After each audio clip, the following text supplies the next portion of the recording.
then to everybody that's with us tonight, whether you're elder, mother, brother, sister, children, even those online, all the partakers of the heavenly calling, we thank God for each and every one of you. Mhm. We are going to continue our chapter reading. We are in Baruch, all right, that is in the Apocrypha. We are in Baruch chapter 3. Okay. Baruch chapter 3. All right. I'm not going to be precept. I'm not precept a little bit last week, but this one I'm kind of read it. But if anybody got anything they want to add, please, please, please, um, add away. Okay.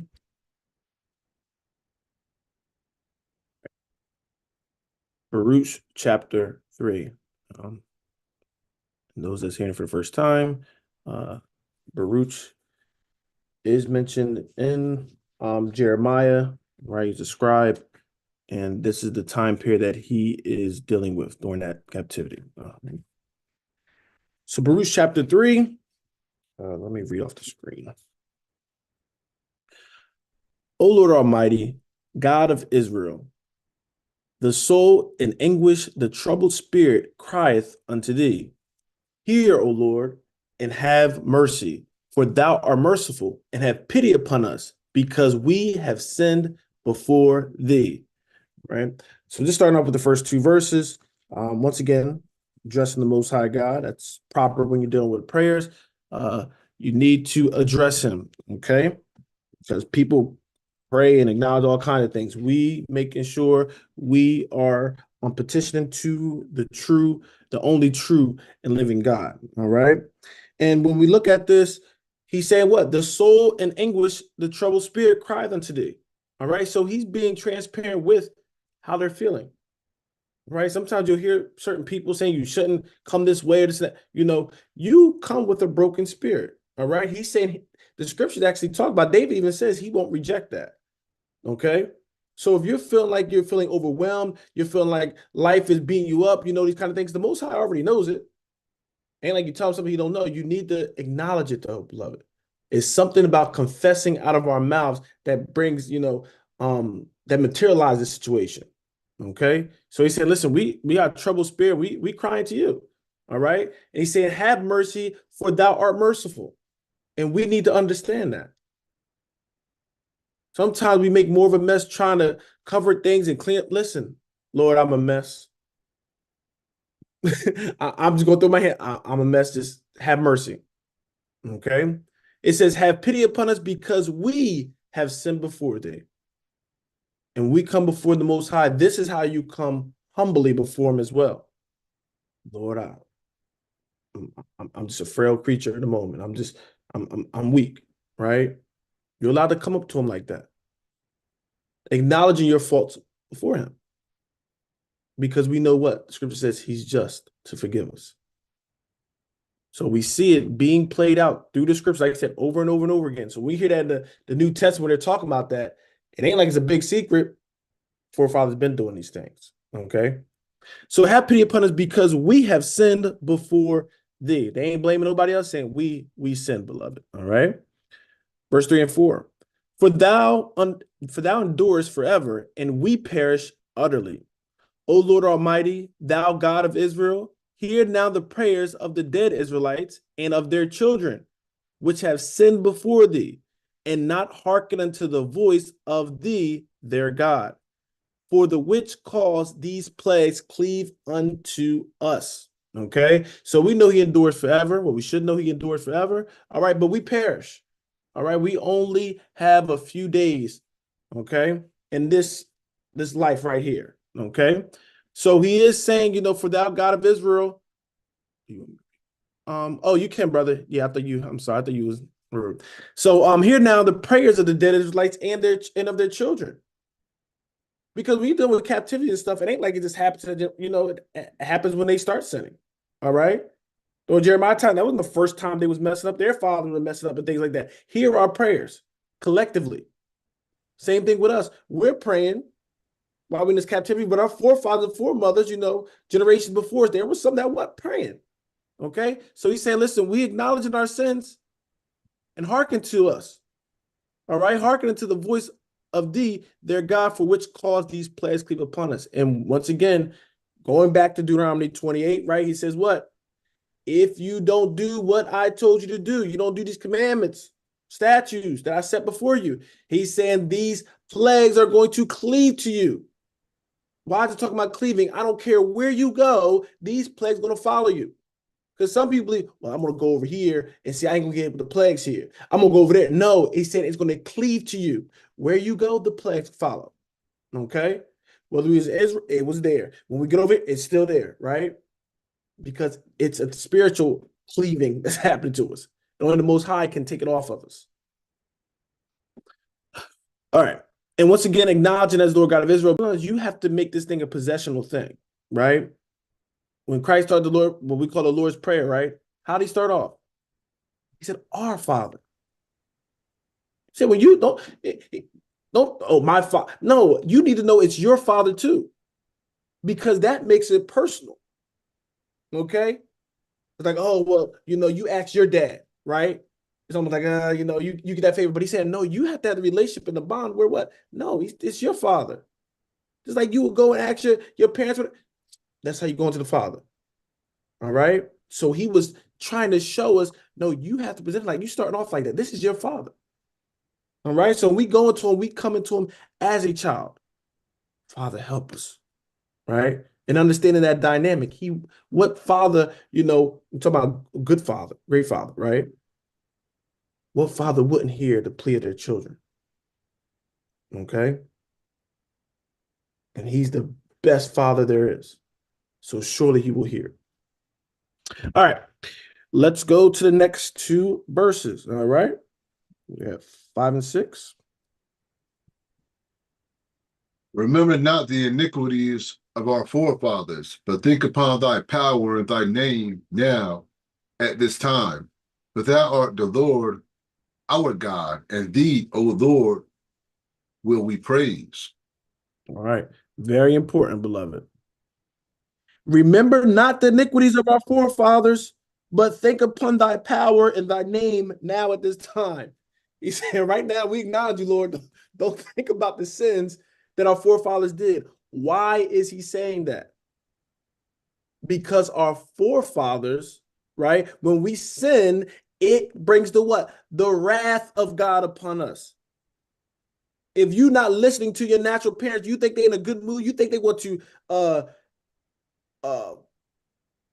answer your petition? No. You ain't been listening to nothing, and now, oh, mom, dad, I need to. You're like, I don't want to hear nothing. You need to do what I say. So he's pleading, I'm saying, listen, Lord, don't think about their iniquity. Right? We acknowledge us. Don't think about that when you look upon Israel.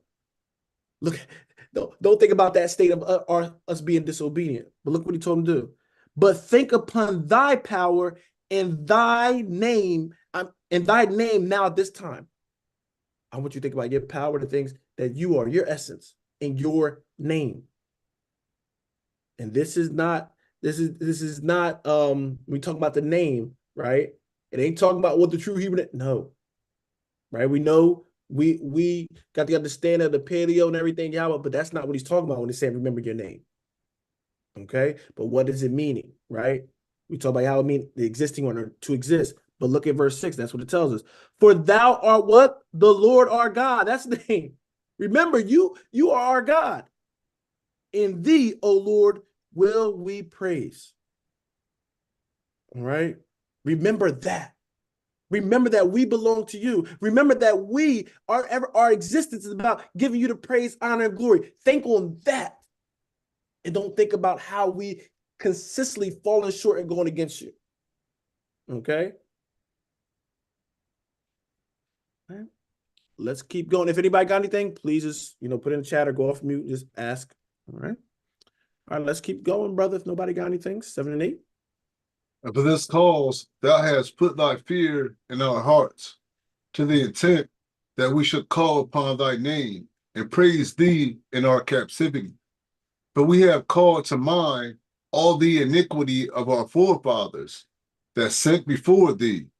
Behold, we are yet this day in our captivity, where thou hast scattered us for a reproach and a curse, and to be subject to payments according to all the iniquity of our fathers, which departed from the Lord our God. We read that and we didn't hear it. We didn't catch it. Because this is the proper prayers, beloved. If we went to capture, these are the things. Sometimes we cry and ask after all this other stuff. This is the kind of stuff we need to be looking at. Whatever verse 7 again. And for this cause, thou hast put thy fear in our heart. Because, beloved, I'll tell you all the time, you can't get to God unless he wants you to come to him. You don't just mysteriously run into God or find God. He puts that desire in your heart. So when you come in and you trying to get to this truth and do this word of God, guess what? He planted there. Sometimes we go hard on it because we don't realize Most High picked us.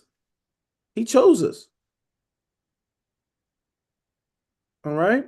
He said, thou caused to put the fear in our hearts. Why you want to serve God now is because what? He touched or quickened our minds to serve him. He put the fear in there. Because when we was out in the world, we weren't caring about him, doing our own thing. But he touched our mind to fear him and say, you know what we got to do? We got to go back to these commandments and laws and things that he put in place. Okay? In our heart, to the intent, listen why he did it. Why did he do it? Verse 7. Let me read the screen. I'm sorry. To the intent that we should call upon thy name, that we, when you talk about calling upon thy name, that we would seek him. He put the fear in our minds that we could what? Now seek him. And we understand the seeking aspect, what? Call upon thy name and praise thee in our captivity. He said, what? Lord, think about thy power and thy name. Think about what you are to us. You are our praise. You are our God.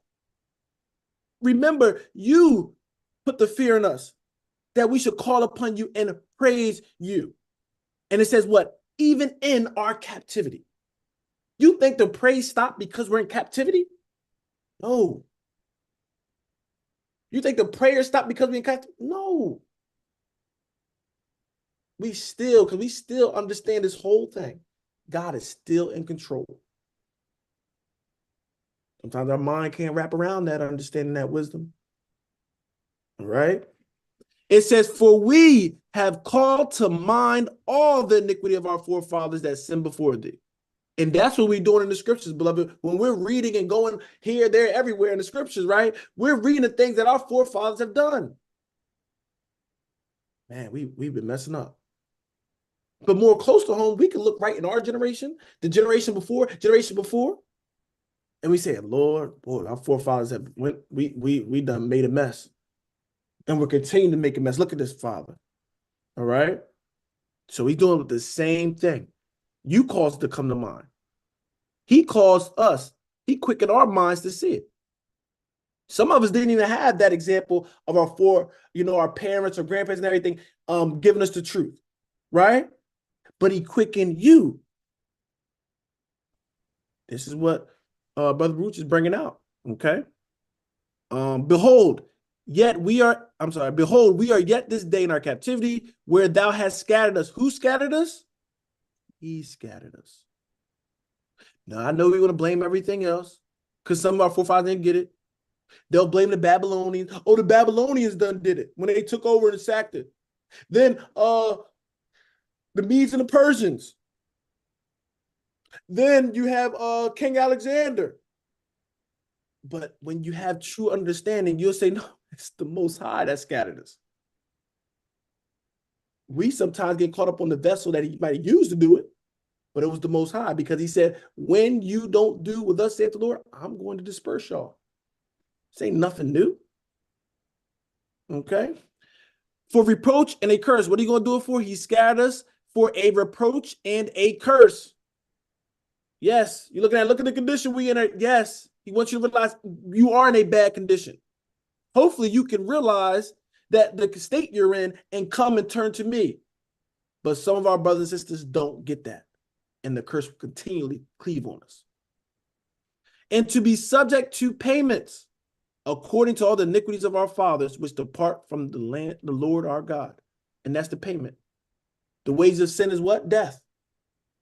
Now, death can be the spirit leaving you, but death is also a state.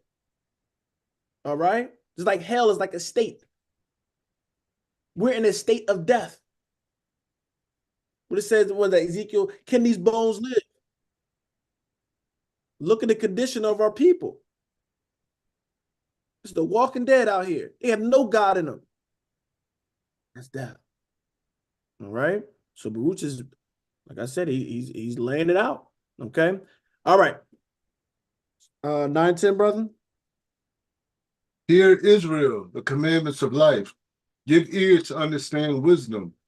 How happeneth it, Israel, that thou art in thine enemy's land, that thou art waxen old in a strange country, that thou art defiled with the dead? Read the next verse too. That thou art counted with them that go down into the grave? Hear, Israel. I hope you can hear it, Israel. Because apparently we're not listening. The commandments of what, Brother Kai? Life. Where's the commandments of life at? Baruch saying there's some commandments of life, and he's back in the Old Testament. Get the right. What is this commandment of life he's talking about? Because all we hear is what? Commandments of death. What happened? Did this commandment, where this commandment of life went? And we only got death. We have to investigate that. Hear, Israel, the commandments of life. So he said, Israel, y'all know the commandments of life. This is weird, beloved. Give ear to understand wisdom. I want us to put them together. All right. Remember those dots. What happens after is kind of breaking down what happened before. So hear, Israel, the commandments of life. You got to hear the commandments of life to what? Give ear to understand wisdom. You can't obtain wisdom without the commandments of life. I'm going to say it again. You cannot obtain wisdom without the commandments of life. I'm not talking about man in this world kind of wisdom. I'm talking about the wisdom of him. You need the commandments of life to understand wisdom. All right. How happeneth it, Israel? How did this happen, Israel? That thou art in thy enemy's land. How did you get in your enemy's land? Why are you over there? How do we get scattered? That thou art waxing old in a strange country. We be in there generation to generation. Look at you just rotting away in your enemy's land. That thou art defiled with the dead. That thou art counted with them that go down into the grave. Just like the dead. Forgotten. He said, how do we get in this condition? When we supposed to have what? The commandments of life. How are we in a dead state? How is our people looked at as the cursed and the bottom? When you were issued the commandments of life, which was supposed to elevate you above all. He said, how did this happen to you, Israel? It's like we had the class. He said, what can I do to my vineyard? Understanding the proverb is that we the vineyard. He said, Israel, you the vineyard. He said, what could I have done? I pruned you. I put a hedge around you, protect you from your enemies and all these. I did all these things. And y'all became wild grapes. What could I have done? How did y'all get that way? Let's keep going. Let's keep going. Verse 12. Thou hast forsaken the fountain of wisdom. For if thou hadst walked in the way of God, thou shouldest have dwelled in peace forever. I don't know how to explain this, Brother Kai. Thou hast forsaken the fountain of wisdom. There's a fountain where we can get wisdom? Now, I know they talk about the fountain of living water. Maybe it's the same thing. Drink of you never thirst. Maybe that's connected to it. He said, but you forsaken it, meaning we were given this fountain, but we actually said, nah, we don't want that. What is the wisdom that we reject, that we had all this access to? For if thou hast walking in the way of God. So he's telling you how we forsook it. We started what? If thou hast walked in the way of God, thou shouldst have dwelled in peace forever. See, that's why it's connected to that commandment of life. If the commandments of life tell you how to walk. I don't know how to walk upright unless the Spirit, through the commandments of life, shares and tells me. Okay? So he's saying, listen, we would have stayed in that. We would have dwelled in peace forever. You don't know peace in the land of your cat. You don't know it as a people, no. Because that's the punishment of walking away. The commandments are peace, they're life. All right? But we have what? Left it. Because we didn't want peace. All right? But apparently peace got too bored for us. Mm-hmm. Sounds crazy, but do. And you'll see the same wicked mindset today. I don't want a relationship where it's just smooth. I want some problem, but I like problems and everything. It kind of spice it up. Okay. You like the spice now, beloved? Commandments was boring. Serving our God was boring. We wanted more gods. We don't want to serve one. We wanted multiple gods. We want a God that we can touch and feel. So we love the idols. That was too boring for us. That was protecting us. No, we want to see our God literally protecting us in a way, I guess. We want to see an idol do something. But no, him doing the plagues and doing all these things. No, we want to go out to war and risk our lives instead of having our God protect us. It's not foolish our people get, beloved. I love us, but we got to be real with it. Our people can be very foolish. Let's keep going, brother. Learn where is wisdom, where is strength, where is understanding, that thou mayest know also where is length of days and life, where is the light of the eyes and peace. Who have found out her place, or who have come into her treasures? So this is the point. So now it's talking about wisdom. We should kind of understand. I think we read through did we do Proverbs reading, Brother Kai? Okay. So yeah, so remember it talks about wisdom in there, right? Talk about she and all that stuff. We kind of broke that down, what that's dealing with. Okay. So we see once again, that's something that we spoke about often, not just in Proverbs. We got Baruch over here talking about it. He said, learn where is wisdom. Learn where it's located. Where is strength? Where is understanding? Because we look around, it ain't everywhere. Okay. That thou mayest know also where is length of days and life, where is the light of eyes and peace. Okay. Learn where wisdom is so you can get that long length of days, that life, that prosperous life. Okay. It says, who have found out her place, or who have come into her treasures. All right. So he's giving these analogies that hopefully we can grasp it. Okay. So he's saying this wisdom thing, it ain't everywhere.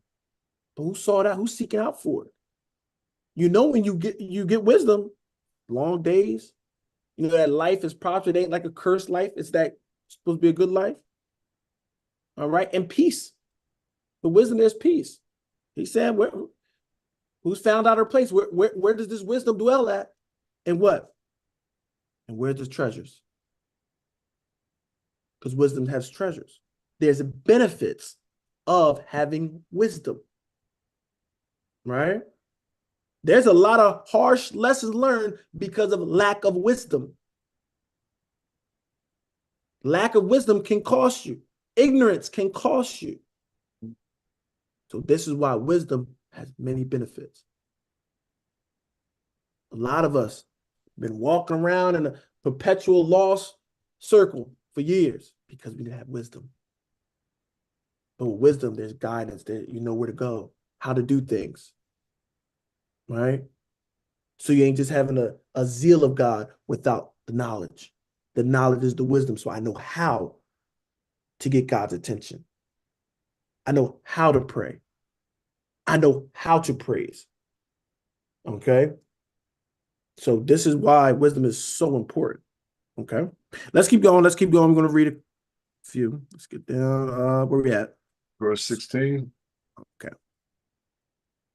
Where are the princes of the heathen become, and such as ruled the beast upon the earth? They that had their pastime with the fowls of the air, and they that hoarded up silver and gold wherein men trust, and made no end of their getting.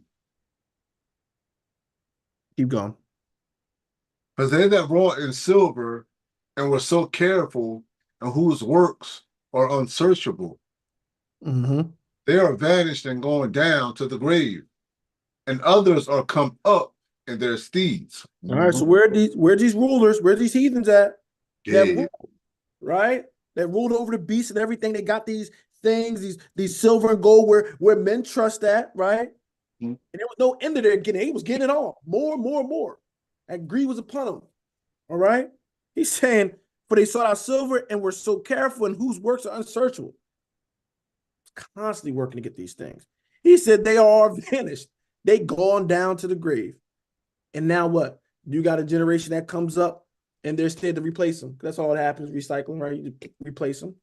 And let's hear about this other generation that comes up after they did. Verse 20. Young men have seen light and dwelt upon the earth, but the way of knowledge have they not known, nor understood the paths thereof, nor laid hold of it. Their children were far off from that way.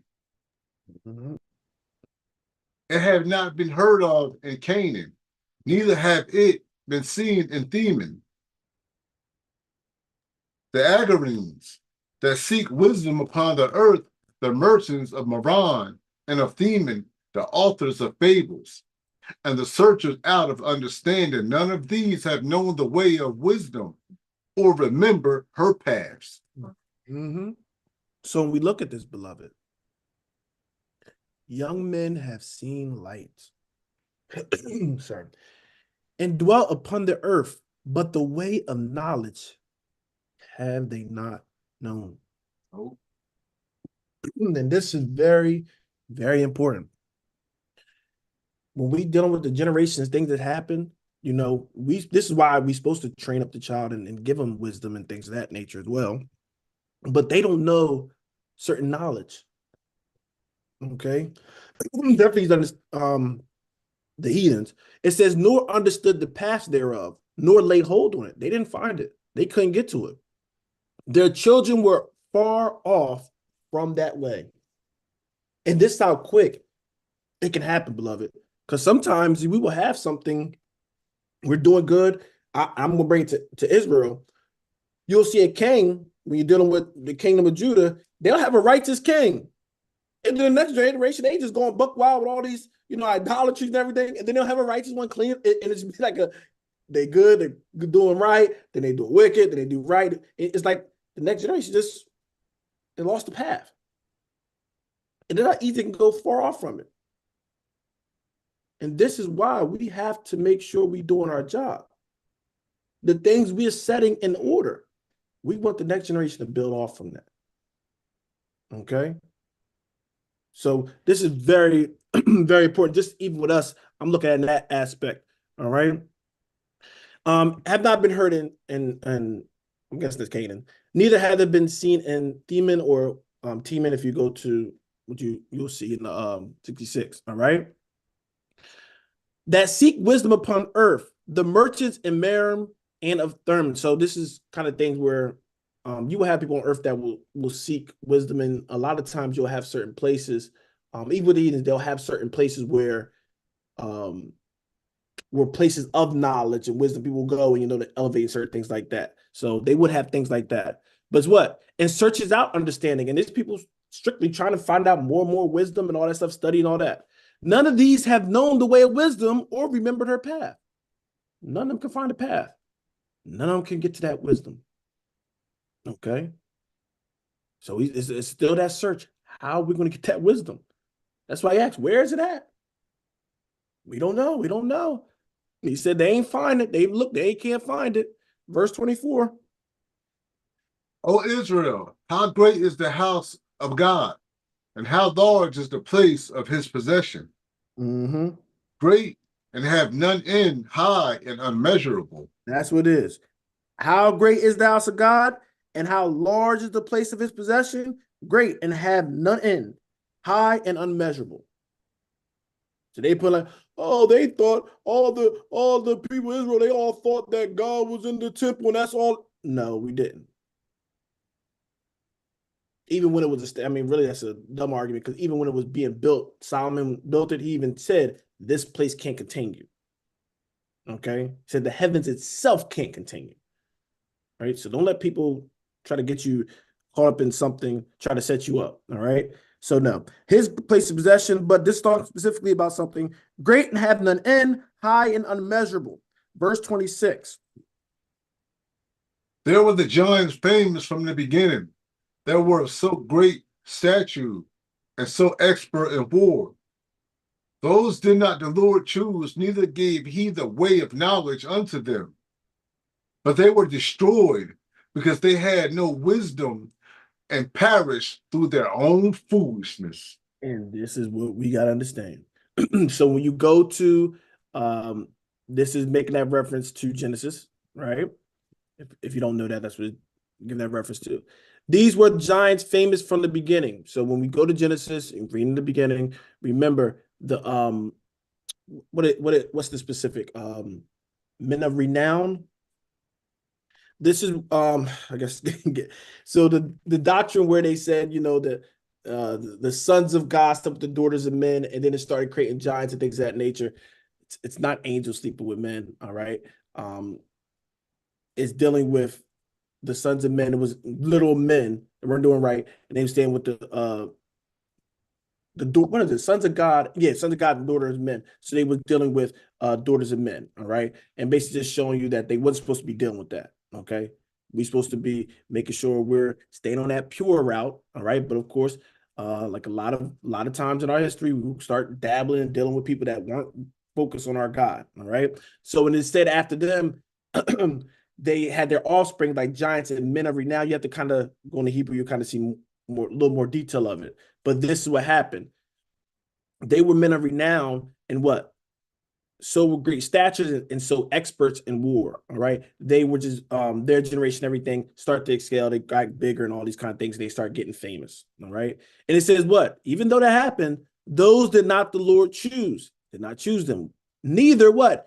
Gave he the way of knowledge unto them. Because when he chooses you, he wants to give you what? The knowledge. Okay. But he said what? But they were destroyed. How were they destroyed? That's when we got that flood. They get them.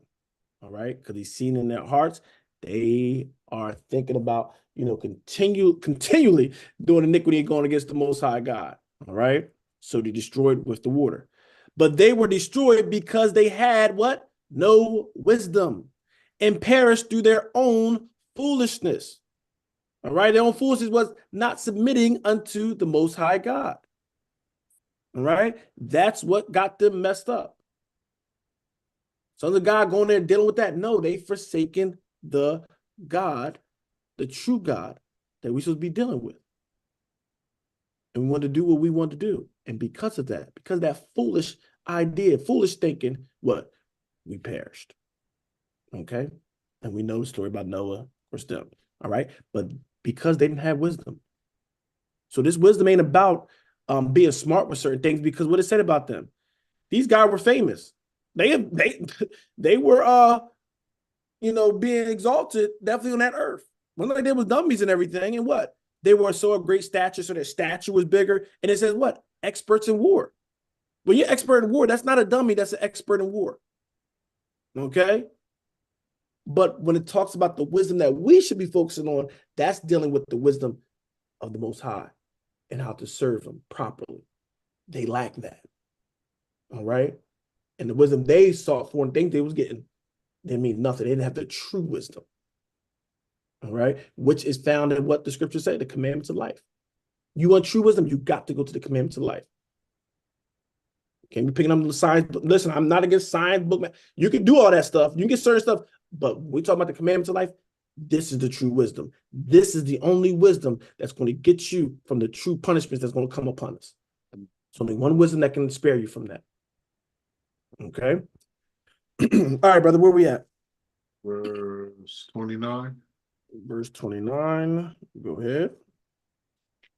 Who have gone up into heaven and taken her and brought her down from the clouds. So this sounds a little familiar, right? Who have gone up to heaven and taken her, who have grabbed wisdom up there, all right, and brought her down to the clouds. Okay. And that's something as well. When you see in heaven, remember there's heaven where sometimes the earth is referred to as heaven. You have the heaven where the animals fly. Then you got the heaven up there. And then there's heaven definitely where the Most High dwells. Okay. So he said, who went up and got her and then what? Brought her down from the clouds. All right. Who took her? Who brought her down here? Verse 30. Who have gone over the sea and found her and will bring her for pure gold. And who has what? Went overseas to get her. All right. And we'll bring her because she's precious. His wisdom is precious. Now, how about you just said I ain't gonna precept, but I'm gonna show you. Go to this one. I heard Kai laughing, so I think he's taking the same thing. Deuteronomy 30. Come. Beloved, maybe it can be coincidence, but when we deal with the Bible, it's usually ain't too many coincidences. All right. Let me get verse 11. All right. But first, let's go to verse 10. Let's go to verse 10 and read down. Just if thou shalt come, if thou shalt hearken unto the voice of Yahweh thy power, to keep his commandments and his statutes which are written in this book of the law, and if thou turn unto Yahweh thy power with all thine heart and with all thy soul. So he's once again we say what? Talking about keeping the commandments, the statutes that are what written in this book of the law. We talk about those commandments of life. We're going to see this is directly going right with it. Verse 11.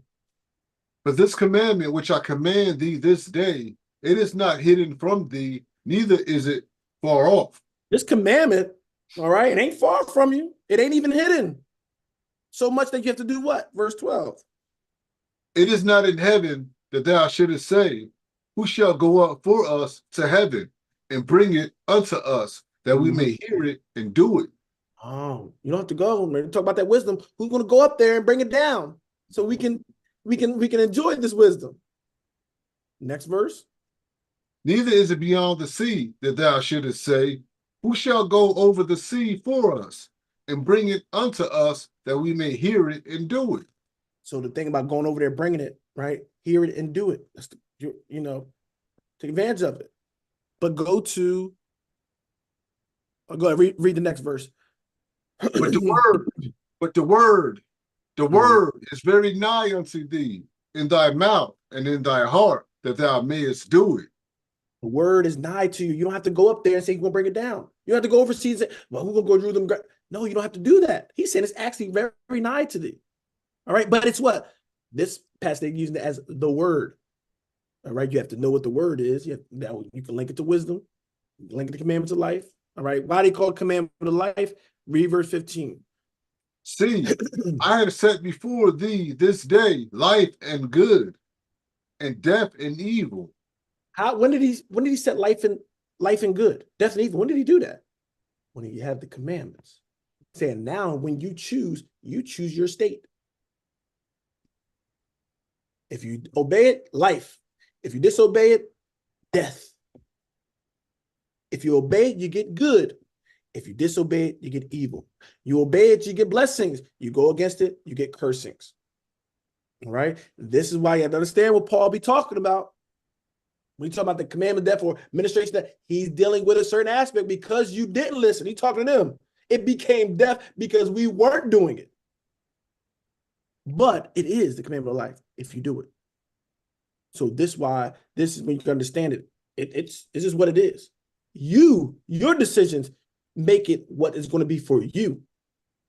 That thing that could be life to me could be death to someone else because of the choices we make. Okay. Let's go back to roots. All right. Now let's read that part one. Read 21 and 30 again. Who have gone over the sea and found it, and will bring her for pure gold. No man knoweth her way, nor thinketh of her path. Right. And will bring her for pure gold, right? For her treasures. But what? No man knoweth her way, nor thinketh of her path. They're not even considering it. Yeah, people ain't considering, getting this wisdom. See the same thing today. People ain't worrying about the wisdom of God and trying to really serve him. We just want to do what we want to do. And we just sprinkle a facade of, God and everything to make us feel better. We're not trying to search the true wisdom of him, what he really wants from us.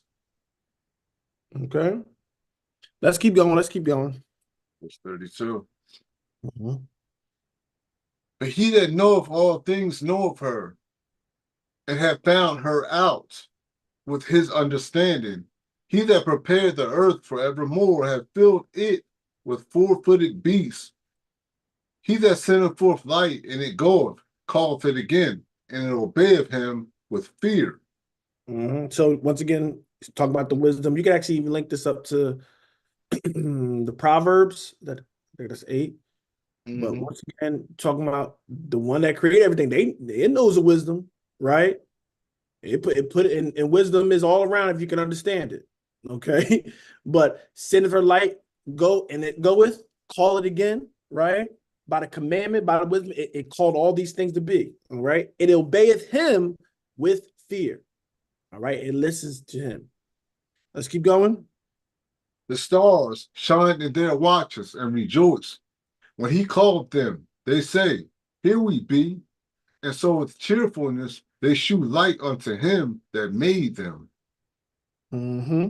This is our God, and there shall none other be accounted of in comparison of him. Yeah. So once again, I'm sorry. So when we look at this, you can have, stars can be broken down in different aspects as well, right? You got the stars though in heaven that shine. Sometimes we can be referred to as the stars, but dealing with the glory definitely when it comparison to the sun and all those kind of things as well, right? So we look at this, and so with cheerfulness they show light unto him that made them. Okay, and that's the same thing, beloved.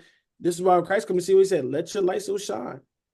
All right, our light should be shining because we know the true light. All right, we know the true God. So just like with everything that he created, they should all what? Obey him. We're kind of one of the main creatures that don't obey him, but we're supposed to be the smart ones. All right. 35. This is what? Our God. There go the mystery. And there shall none other be accounted of in comparison of him. Right? You'll see that in Isaiah, none beside him, those kind of things. Nobody's on this level. Nobody should be compared to him. Nobody should compare themselves to him. All right. We can finish it up. Last 2 verses. He had found out all the way of knowledge, and had given it unto Jacob his servant, and to Israel his beloved. Afterward did he shew himself upon earth and converse with men. So at verse 36, he had found all the way of knowledge. Listen to this. And have given it unto Jacob his servant, and to Israel his beloved. So once again, he's saying we actually got it. So I gave it to Jacob. And it got passed down to what? His seed, Israel. Now, what did we get? It's talking about this wisdom. It's talking about this commandment. Like, what did we get that he could possibly talk about? Only thing that God is what? We have the oracles of God. That's why Paul was saying that in Romans.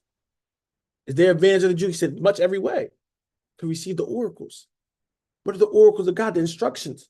Instructions of what? In righteousness, in life. and it more abundantly. The commandments and law, they deal with that. That's why we're reading and going through this stuff. This is wisdom and knowledge of the Most High that we're getting. This is precious. Even though some people trying to throw it all in the dirt and they're corrupting it, but you can't corrupt truth. You can't corrupt it. You just corrupt yourself. But this is still pure. Okay? Afterwards, did he show himself upon the earth and converse with men? All right? And he dealt with us. And he's still dealing with us if we submit to him. All right? All right, beloved. Oh, we got done with time left. All right. But all praises, beloved. All